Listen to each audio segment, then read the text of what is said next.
Hello, bienvenue dans cette nouvelle vidéo. On se retrouve pour le bilan du challenge Romantaisie 2025 que je n'ai pas encore fait.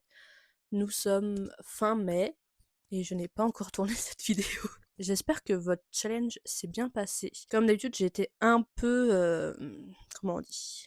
J'ai été un peu optimiste sur mon rythme de lecture et toutes les lectures que j'ai j'aurais pu faire sur les 9 livres de base que j'ai sélectionnés, on va dire ça comme ça, dans ma pile à lire. J'en ai lu que 4, sachant qu'il y en a un qui est, je crois, pas du tout dans ma pile à lire, filmée. C'est, La Tour des Immortels de Orlan Grey, que j'ai acheté fin alors attendez, parce que du coup, faut que je remette les dates dans ma tête correctement. Je crois que je l'ai acheté fin février et je voulais absolument le lire en lecture commune avec une amie à moi et puis, bah, du coup, on l'a lu, mais il était pas du tout dans la pile à lire de base. Donc bon, bref, c'est pas grave. Mais ça me fait un livre en plus, est-ce que j'aurais pu le remplacer par un autre livre? Je sais pas. C'est pas du tout une romantaisie, polaire. Je pense que dans les livres que j'ai lus, rien ne correspond au challenge romantaisie parce que le thème, c'est polaire. Il y a rien qui va, mais bon. C'est pas grave, on va faire en sorte que si de toute façon, j'avais prévenu que ça serait pas enfin, mon thème à moi ne serait pas polaire. Donc j'ai fait comme les autres années, j'ai juste pris des romantaisies et puis, bah, on est parti.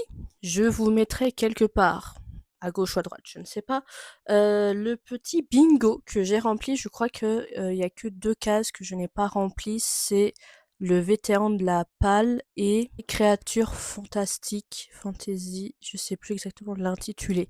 Mais il y a que ces 2 là parce que je suis pas sûre que vampire rentre dans créatures fantasy. Donc, bah, j'ai pas compté. Ça va être une petite vidéo parce que c'est vraiment juste pour clôturer ce challenge 2025. On a 4 livres quand même, sachant qu'il y en a un, c'est un gros pavé que je pensais pas réussir à lire parce que je l'ai vraiment fini le dernier jour du challenge, c'est-à-dire le 15 avril, je crois. Voilà. Donc on est parti, je vais vous raconter un petit peu tout ça. Comme dit, il y a 2 secondes, j'ai donc lu La Tour des Immortels par Orlan Grey chez Corrigan. J'ai craqué pour la version collector qui est magnifique. Enfin, le jaspage est magnifique, mais en soi, le livre ne l'est pas tant que ça. Voilà, c'est juste un petit dessin comme ceci. Et on a la belle illustration derrière. J'ai mis 4 étoiles sur 5 parce que j'ai adoré l'univers. C'est sur les dieux égyptiens, tout ça. Ça m'a fait beaucoup penser à tout ce qui est les films La Momie, Benjamin Gates. Enfin, j'aime trop ces films et du coup, ça me fait penser un peu à ça, bien que on est totalement à l'opposé. Enfin, il n'y a pas d'enquête, il n'y a pas de trésors à chercher ni quoi que ce soit. J'ai quand même bien aimé ce livre, mais la petite déception que j'ai eue et qui m'a fait ne pas mettre 5 étoiles, c'est qu'à un moment où à la fin du livre, la protagoniste, depuis le début, genre, même dans le résumé, est décrite comme quelqu'un de super indépendante, forte. J'aime pas ce mot, mais je vais vous le dire. C'est vraiment décrit comme une, entre guillemets, une héroïne badass. Sauf qu'à la fin, bah, je vous dirai pas ce qui se passe. Mais moi, ça m'a pas trop plu. C'est vraiment un dixième de ce qui se passe dans le livre. Mais voilà. J'ai pas trop aimé. Plus, je me suis, j'ai bien aimé les deux, mais je me suis pas non plus accrochée à eux. C'est-à-dire que voilà, j'ai lu le livre, j'ai une affect. Enfin, j'ai vraiment bien aimé, mais pas assez pour mettre 5 et dire que c'est un coup de cœur. Et puis, bah, comme dit, il ne va pas du tout dans le challenge Romantasy, finalement. Mais c'est pas une polaire, vraiment, ça se passe dans le désert, il fait extrêmement chaud, même les personnages donnent chaud, tout est chaud, y a rien qui va. Mais quand même, il est incroyable. Après, j'ai lu un livre qui n'est pas du tout, pas du tout, à mettre dans le challenge finalement, mais il est bleu. Je me suis dit, je vais un peu tricher. Je triche beaucoup, si jamais. J'ai lu Heartless de Elsie Silver. C'est donc une romance contemporaine avec des cow-boys. C'est un tome 2. Qu'est-ce que je peux dire par rapport à ce livre? On suit la meilleure amie de la protagoniste du tome 1, avec un des messieurs qu'on voit aussi dans le tome 1. Ce que j'ai pas aimé, j'ai mis 4 étoiles parce que c'était quand même très très bien. Mais, j'ai toujours un mais, parce que vous allez voir, j'ai mis que 4 étoiles partout. Il y a ce petit truc à chaque fois qui fait que c'est pas des coups de cœur, quoi. Même si j'ai beaucoup aimé la personnalité de la protagoniste qui s'appelle, comment elle s'appelle déjà? Willa. Voilà, Willa est incroyable. Elle m'a fait beaucoup rire. Les deux m'ont fait beaucoup rire. Mais j'ai vraiment du mal avec comment on appelle ça? Le age gap. Il y a quand même 13 ans d'écart, c'est-à-dire que la Willa a 25 ans et le monsieur en a 35, il me semble. 38. Bah oui, s'il y a 13 ans, NJ, il y en a 38. Et c'est vraiment quelque chose qui m'est resté dans la tête pendant tout le livre, c'est-à-dire que c'était mignon à souhait, voilà, bah, c'est une romance, donc ils s'aiment, blablabla. Mais ils ont 13 ans d'écart, les gars. 13 ans. C'est-à-dire que actuellement, bon, j'en ai pas 25, j'en ai 26, bientôt 27. Mais je me vois pas du tout sortir avec un gars qui en a 40.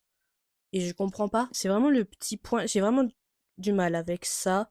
Je sais que je lis des romantaisies où les gens, ils ont plus de 1000 ans de différence. C'est avéré des fois. Mais là, c'est vraiment quelque chose qui met. Ils vont construire une vie ensemble et ils ont 13 ans d'écart.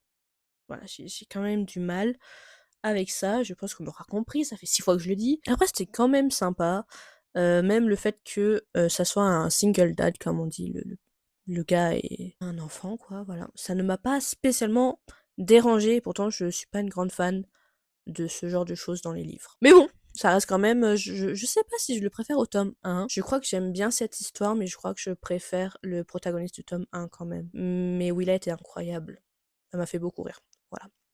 Donc, c'est un 4 sur 5 aussi pour ce livre. Mais comme je vous ai dit, c'est un 4 sur 5 sur toutes mes lectures. Alors, après, j'ai lu Le Pacte avec le roi elfe de Elis Kova, qui m'attend depuis longtemps. En vrai, j'aurais pu le compter comme vétéran de la palle, parce que je crois que ça fait 1 an que je l'ai, 1 ou 2 ans. Mais j'ai des livres qui datent beaucoup plus, donc je l'ai pas mis dedans. Cette histoire, mais je crois que je vous l'ai déjà racontée, hein. De base, je vais lire le tome 2, donc j'ai lu le tome 1 avant quand même. Et j'ai beaucoup aimé. Vraiment surprise, parce que je pensais pas du tout aimer, l'histoire m'intéressait pas du tout au début. Et celle-ci, et un peu polaire parce que à un moment, il y a la neige. Je pense que ça compte. Pareil, donc 4 sur 5. Pourquoi? Parce que je sais que c'est fait pour un peu les ados, enfin les young adultes. Donc moi, dans le young adulte, je mets les ados. C'est même pas ça, je pense que le young adulte, c'est la façon d'écrire. Donc on sent que c'est pas pour un public avec des mots très compliqués ni quoi que ce soit, mais il y a de temps en temps des phrases. Après, c'est une traduction, donc je pense que ça y joue beaucoup. Il y a des phrases qui veulent pas dire grand chose. On comprend un peu le principe. Et puis pareil, il y a des mots qu'ils utilisent qui est plus de notre monde à nous que de leur monde à eux. Du coup, ça m'a un peu perturbée, mais en soi, j'ai beaucoup aimé la relation et l'histoire qui est quand même un peu... Voilà, je me souviens. C'est bon, j'ai relu le résumé, je me souviens. C'est ça mon problème, c'est que je lis et après si j'écris pas tout de suite ce que j'en pense, j'oublie. Je garde juste le sentiment de j'ai aimé ou j'ai pas aimé. Mais c'est pas grave. Le résumé, alors je sais pas si c'est un spoil du coup. Enfin, je vais pas dire ce qui se passe, mais voilà. Le résumé, c'est vraiment on va dire les 100 premières pages. Donc, les 100 premières pages, on est là, ok, c'est bien, on suit le résumé, c'est nickel, on aime beaucoup ce qui se passe. Mais c'est quoi les 300 autres pages, du coup? Et j'étais un peu... J'imagine toujours le pire. Moi, je me dis, quand ils sont heureux au début, c'est qu'à la fin, ça va pas trop. Après, on m'avait pas vendu ce livre avec une sad end, donc non, je devrais pas pleurer ni quoi que ce soit. Donc, j'ai un peu paniqué. Mais finalement, tout finit bien.